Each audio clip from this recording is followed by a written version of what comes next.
नारद जी बोले, हे महाभाग, हे तपोनिधि, इस प्रकार अधिमास के वचनों को सुनकर हरि ने चरणों के आगे पड़े हुए अधिमास से क्या कहा। श्री नारायण बोले कि हे पाप रहित, हे नारद, जो हरि ने मलमास के प्रति कहा वह हम कहते हैं, सुनो। हे मुनि श्रेष्ठ, आप जो सत कथा हमसे पूछते हैं। श्री कृष्ण बोले, हे अर्जुन, बैकुंठ का वृत्तांत हम तुम्हारे लिए सम्मुख कहते हैं, सुनो। मलमास के मूर्छित हो जाने पर हरि के नेत्र से संकेत पाए हुए गरुण मूर्छित मलमास को पंख से हवा करने लगे। हवा करने पर अधिमास उठकर फिर बोला, हे विभु, यह मुझको नहीं। अधिमास बोला, हे जगत को उत्पन्न करने वाले विष्णु, हे जगतपति, मेरी रक्षा करो, मेरी रक्षा करो। हे नाथ, मुझे शरण आए कि आज कैसे उपेक्षा कर रहे हैं, रचते हैं आप, धन्य है। अधिमास बोला, हे जगत को उत्पन्न करने वाले, हे विष्णु, हे जगतपति, मेरी रक्षा करो, रक्षा करो। हे नाथ, मुझ शरण आए कि आज कैसे उपेक्षा कर रहे हैं। इस प्रकार कहकर कांपते हुए घड़ी घड़ी विलाप करती हुए अधिमास से बैकुंठ में रहने वाले ऋषिकेश हरि बोले। श्री विष्णु बोले, उठो उठो, तुम्हारा कल्याण हो। हे वर्ष, विषाद मत करो, मैं निरीक्षण तुम्हारा दुख मुझको दूर होता नहीं ज्ञात होता। ऐसा कहकर प्रभु मन में सोचकर क्षण भर में उपाय निश्चय करके पुनः अधिमास से मधुसूदन बोले।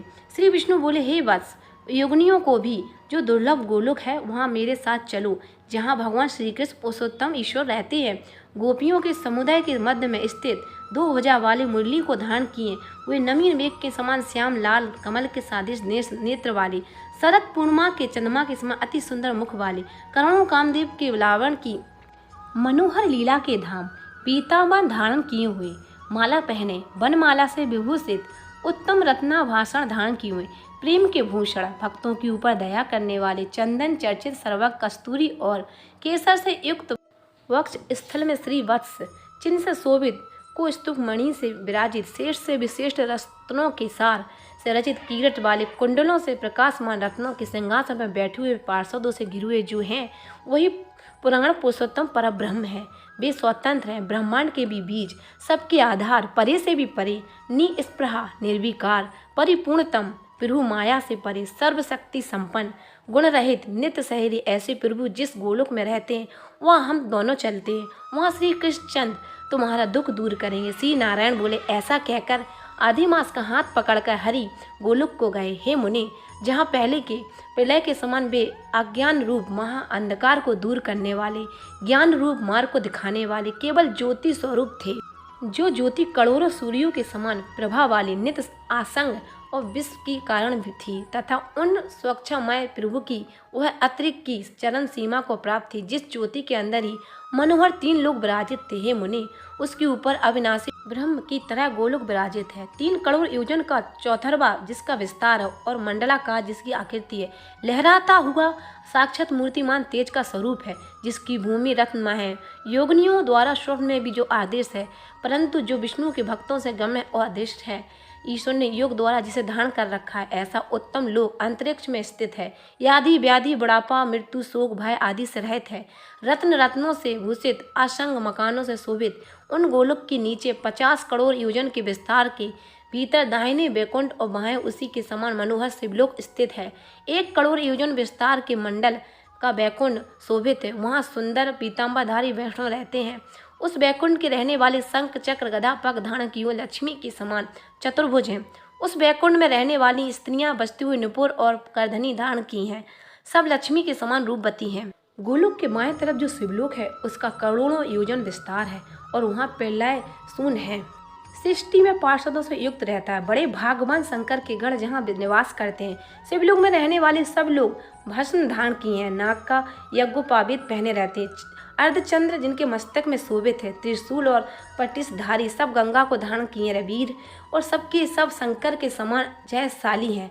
गोलोक के अंदर अति सुंदर एक ज्योति है, वह ज्योति परम आनंद को देने वाली और बारंबार परम आनंद का कारण है।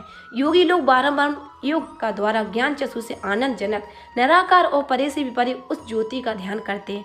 उस ज्योति के अंदर अत्यंत सुंदर एक रूप है, जो कि नील कमल के पत्तों के समान, श्याम लाल कमल के समान नेत्र वाले, करोड़ों शरद पूर्णिमा के चंद्र के समान शोभायान मुख वाली, करोड़ों कामदेव के समान सुंदर की लीला का सुंदर धाम, जो भुजा वाले हैं, मुरली हाथ में लिए, मंद हास्य युक्त पीताम्बर धारण किए, श्री वत्स चिन्ह से शोभित वक्ष स्थल वाले, कुतुम्ब मणि से सुशोभित, करोड़ों उत्तम रत्नों से जड़ित, चमचमाते कीरत और कुंडलों को धारण किए, रत्नों से सिंहासन पर विराजमान, वनमाला से सुशोभित वही श्री कृष्ण नाम वाले पूर्ण परब्रह्म है।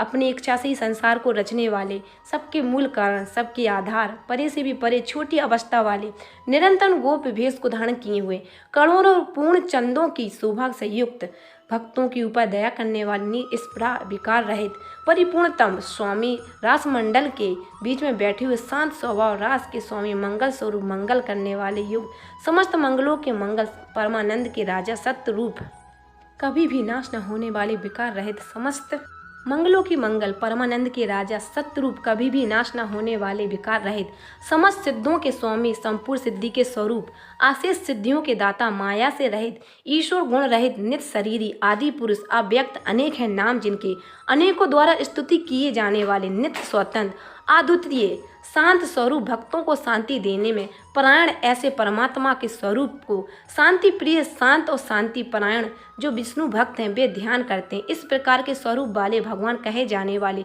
वही एक आनंद कंद श्री कृष्णचंद्र हैं।